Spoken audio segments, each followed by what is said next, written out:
Assalamualaikum warahmatullahi wabarakatuh.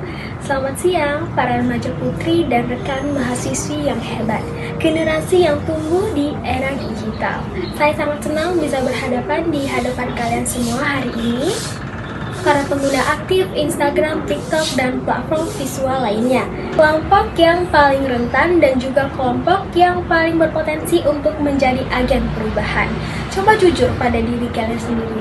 Berapa kali sih kita dalam seminggu bisa stop scrolling dan tiba-tiba merasa, kenapa ya aku nggak secantik dan sesempurna dia? Saat ini kita memang hidup di tengah gempuran standar kecantikan media sosial. Setiap kali konten yang kita swipe, kadang muncul konten dengan orang yang kulitnya flawless, tubuh ramping, kulitnya putih, dan juga dengan wajah yang simetris dan juga cantik.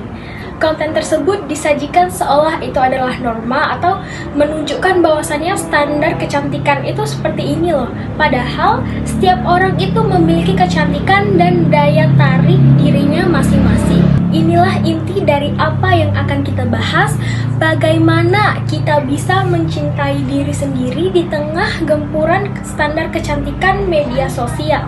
Tujuan saya di sini bukan untuk melarang kalian menggunakan media sosial, tetapi untuk mendorong kalian dan menyadari bahwasannya kita harus menolak standar kecantikan media sosial yang tidak realistis itu, dan juga untuk membangun penerimaan diri seutuhnya. Selanjutnya, saya akan membahas tentang bagaimana bahayanya body image. Penelitian menunjukkan bahwa sekitar 80% mahasiswi itu terpengaruh oleh konten kecantikan yang beredar di media sosial.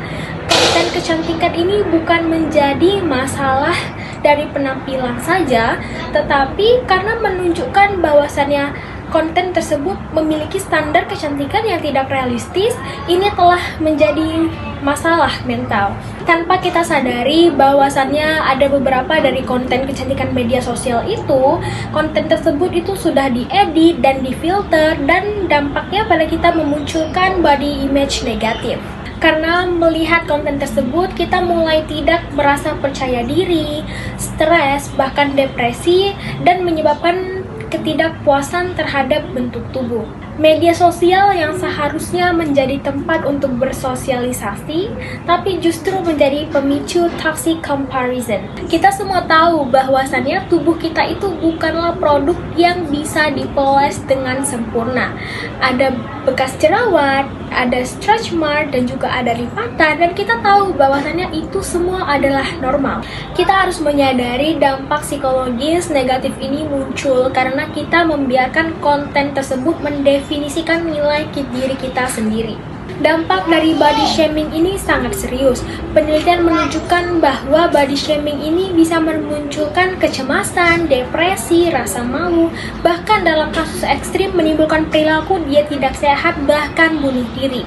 Body shaming sendiri merupakan tindakan menghina, mempermalukan, bahkan mengkritik seseorang dari penampilan fisiknya.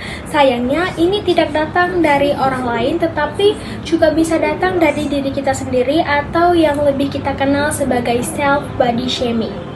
Coba kalian ingat-ingat, berapa kali sih kalian berdiri di depan cermin sambil mengucapkan kalimat negatif tentang diri sendiri?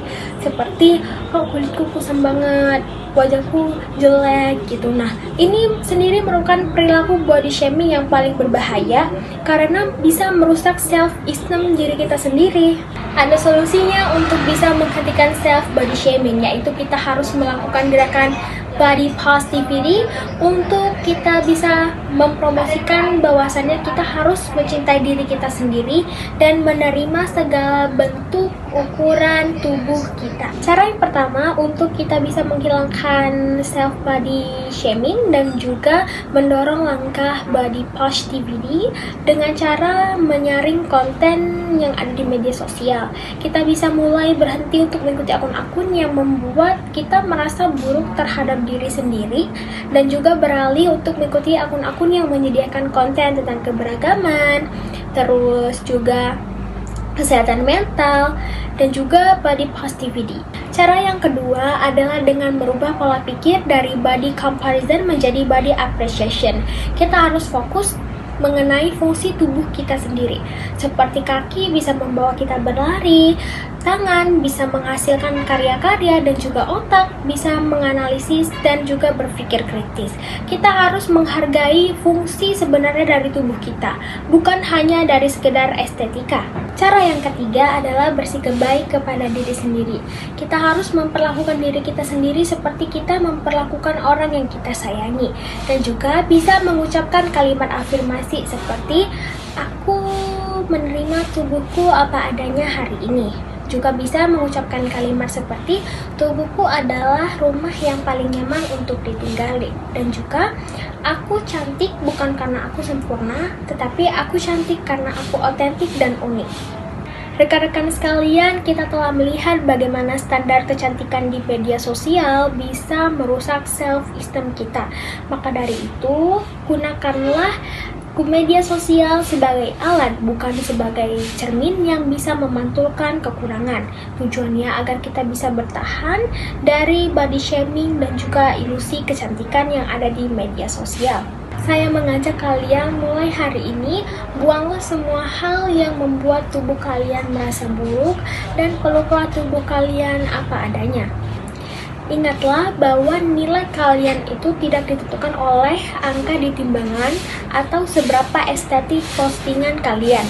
Mari kita menjadi generasi yang mempromosikan seberapa otentik dan keunikan diri kita sendiri.